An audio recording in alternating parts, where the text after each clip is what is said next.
ته چې څه کرې هغه به ریبې. ته چې د یو چا زنانې ته په بد نگاه ګورې، په بد نگاه لاس وروړې، ستا زنانې ته به خلک وروړي، اجنبي پاتېږي به نه.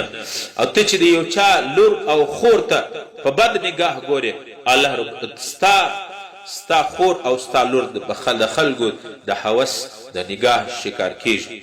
پیغمبر علیه السلام فرمایي که ته دا غواړې چې زما بیبي زما زنانه هغه پاک دامنه سي، نو ته خپله د خلکو د زنانو د لوڼو د خلکو د زنانو سره پاک دامنه اوسي. پیغمبر علیه السلام فرمایي عفو عن نساء المؤمنین تعفو نساءکم. تاسې د مؤمنانو د زنانو سره پاک دامنه اوسېږي، عفیف زندگی وکړي، تعفو نساءکم، ستاسې زنانې به پاک دامنه سي. او که ته د بل زنانو ته په غلط انداز ګورې، په غلطو ارادو باندې د هغو سره تعلقات ساتې، د هغو سره خبرې کوې د بل د لوڼو د بل د زنانو سره، نو په دې پوه سه چې ستا دروازه به هم ټکېږي. پیغمبر علیه السلام فرمایي من قرع باب احد قرع بابه. څوک چې د چا ور ټکوي، څوک چې د چا دروازه او ګیټ وټکوي، الله نبی فرمایي د ده دروازه او د ده ګیټ به ټکېږي. دا مطلب دی ته چې د یو چا خور لور سره بده اراده لرې، ستا خور لور سره به خلک بده اراده لري. په دې وجه یو واقعه مشهوره ده، په یو دکاندار و د زنانو د هغه سامانونه خرڅول، یو څه زنانې هغه دکاندار لرالې، زنانې ډېر د دې دکاندار با حیا او با پرده وله.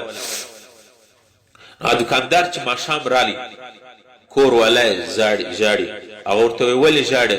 بس زنانه ورته وایي خاوند ته وایي چې نن د دنیا حالات خراب سو، د دینداري په خلکو کې نه سو پاته، ډېر افسوس راته راځي.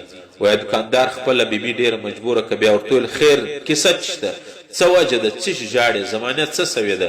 وایي زنانې ورته وویله چې هغه کم د مسجد طالب کوچنی چې موږ رالوی کې هغه وظیفې او زیرې ته راتلی، ما به د کوره زیره ور وایستله، هغه به واخیستله.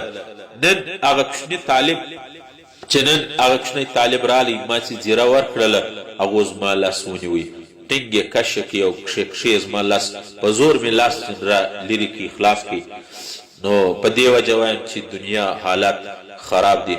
وایي دکاندار وژړل، بیا ورته وویله کور والا ټول ته ملامته نه یې، ما له نن څه زنانې رالې، هغو بنګړي اخیستل، هغو بنګړي په لاس باندې کتل، نو ما ټول په لاس وګوره، ما د هغو لاس ونیوی، په هغه باندې ما غلط اراده سره د هغو زنانو په شهوت باندې د هغه زنانو لاسونه ونیول، نو د هغه اثرات الله سزا زما په کور کې ما ته راکله. په دې وجه پیغمبر علیه السلام فرمایي کما تزرع تحصد، چې څه کرې هغه به ریبې.